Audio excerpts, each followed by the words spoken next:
당신이 그토록 원하던 걸 드디어 손에 넣은 날을 기억하세요. 새 아이폰, 원하던 직장, 좋아하던 사람의 연락. 그 순간 잠깐은 좋았을 겁니다. 하지만 며칠이 지나면 그 아이폰은 그냥 폰이 되고 직장은 스트레스가 되고 그 사람에게서 오는 연락은 이제 당연한 것이 됩니다. 그리고 우리는 또 다른 걸 원하기 시작합니다. 이런 경험을 반복해보지 않은 사람은 아마 없을 겁니다. 근데 이상하게도 우리는 분명히 원하는 걸 얻었는데 왜 행복하지 않은 걸까요? 혹시 원하는 걸 못 가져서 불행한 게 아니라 욕망 그 자체가 우리를 불행하게 만드는 구조라면요. 200년 전에 이걸 정확하게 꿰뚫어 본 철학자가 있습니다. 아르투어 쇼펜하우어. 오늘은 그의 철학이 왜 지금 이 시대에 어쩌면 역사상 가장 정확하게 들어맞는지 얘기해 볼 겁니다. 쇼펜하우어를 이해하려면 하나의 개념부터 시작해야 합니다. 의지. 쇼펜하우어는 이 세 개의 본질이 의지라고 보았습니다. 여기서 의지는 의지력 같은 것이 아닙니다. 배고프면 먹고 싶고 외로우면 누군가를 원하고 가지면 또 다른 것을 원하는 끝없이 무언가를 향해 달려가는 맹목적인 충동. 이것이 쇼펜하우어가 말한 의지입니다. 그는 이 의지가 우리 삶 전체를 지배한다고 했습니다. 우리가 이성적으로 선택하는 것 같지만 그 밑에는 항상 이 충동이 작동하고 있다는 것입니다.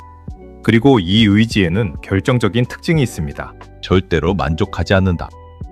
왜냐하면 의지의 목적은 만족이 아니라 지속이기 때문입니다. 채워지기 위해 존재하는 것이 아니라 계속 원하기 위해 존재합니다.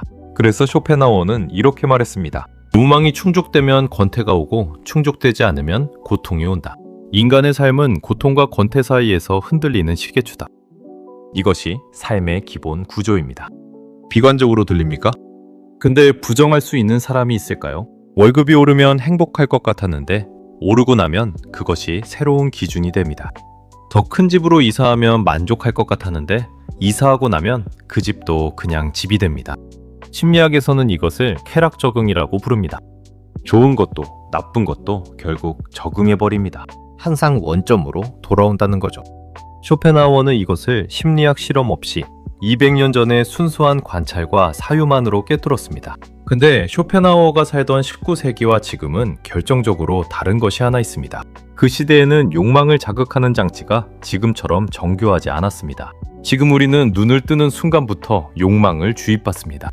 스마트폰을 켜면 인스타그램 피드에 누군가의 여행 사진이 올라와 있습니다. 누군가의 새 차, 누군가의 몸, 누군가의 연봉 인증. 이것이 무해해 보이지만 실제로는 굉장히 정교한 욕망 생성 시스템입니다. 심리학자 레옹 페스팅거가 말한 사회 비교 이론에 따르면 인간은 본능적으로 자신을 타인과 비교합니다. 이것은 진화적으로 생존에 필요했던 본능입니다. 내가 집단 안에서 어느 위치에 있는지 파악하는 것이 생존과 직결됐기 때문입니다. 근데 SNS는 이 본능을 완전히 오작동시킵니다. 원래 인간이 비교하도록 설계된 대상은 내 주변 20-30여 명입니다. 근데 지금 우리는 하루에 수백, 수천 명의 하이라이트 릴을 보면서 비교를 하고 있습니다. 그것도 그들의 가장 좋은 순간만을요. 당연히 내 일상은 초라해 보일 수밖에 없습니다. 그리고 그 초라함이 새로운 욕망을 만들어냅니다. 저 사람처럼 살고 싶다. 저 물건이 있으면 나도 저렇게 될 것 같다. 쇼펜하우어의 언어로 말하면 의지가 끊임없이 새로운 대상을 찾아내고 있는 것입니다. 여기에 소비 시스템이 정확하게 파고듭니다. 자본주의 시스템은 이 욕망을 먹고 삽니다. 정확하게는 욕망이 완전히 충족되지 않도록 설계되어 있습니다. 애플이 매년 신제품을 내는 이유는 작년 폰이 고장났기 때문이 아닙니다.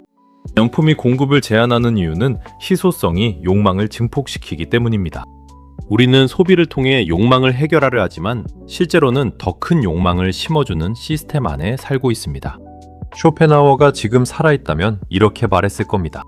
너희는 욕망을 해결하기 위해 소비하는 것이 아니다. 소비가 욕망을 만들어내고 있다. 그리고 이것은 단순히 물질적인 욕망에만 해당하는 이야기가 아닙니다. 인정 욕망도 똑같이 작동합니다. 좋아요를 많이 받으면 행복할 것 같죠? 하지만 좋아요 100개를 받으면 200개로 기준이 점차 높아지게 됩니다. 팔로워가 늘면 뭔가 달라질 것 같지만 늘고 나면 그것도 결국 그냥 숫자가 되고 끊임없이 더 높은 기준에서 바라게 될 것입니다. 의지는 만족하지 않습니다. 다음 대상을 찾을 뿐입니다. 여기까지 들으면 질문이 하나 생길 겁니다. 그럼 이렇게 욕망이 원래 채워지지 않는다면 그냥 불행하게 살아야 한다는 것일까요? 쇼펜하우어는 세 가지 답을 남겼습니다. 첫째, 의지를 일시적으로 멈추는 순간들을 찾아라. 쇼펜하우어는 예술, 특히 음악을 굉장히 중요하게 보았습니다. 우리가 음악을 듣거나 그림을 보거나 책에 완전히 몰입하는 순간 잠깐 의지가 멈춥니다. 욕망이 사라지는 것이 아니라 잠시 조용해지는 것입니다. 그 순간이 쇼펜하우어가 말하는 진짜 평온입니다. 현대적으로 말하면 몰입, 플로우 상태입니다. 무언가에 완전히 빠져들어 시간 가는 줄 모르는 그 순간 비교도 없고 결핍도 없습니다.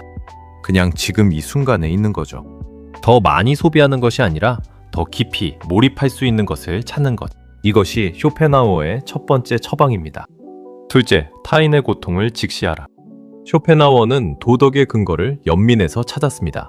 우리 모두가 같은 의지를 공유하고 같은 구조 안에서 고통받고 있습니다. 그것을 인식할 때 자연스럽게 타인의 고통이 내 고통처럼 느껴진다는 것입니다. SNS에서 우리는 타인의 하이라이트를 보며 비교합니다. 근데 그 사람도 지금 자기만의 욕망과 공허함 안에 있다는 것을 알아야 합니다. 타인을 비교 대상이 아니라 같은 고통을 겪는 존재로 볼 수 있을 때 그 소모적인 비교에서 조금 자유로워지게 됩니다. 셋째, 욕망의 구조를 직시하라.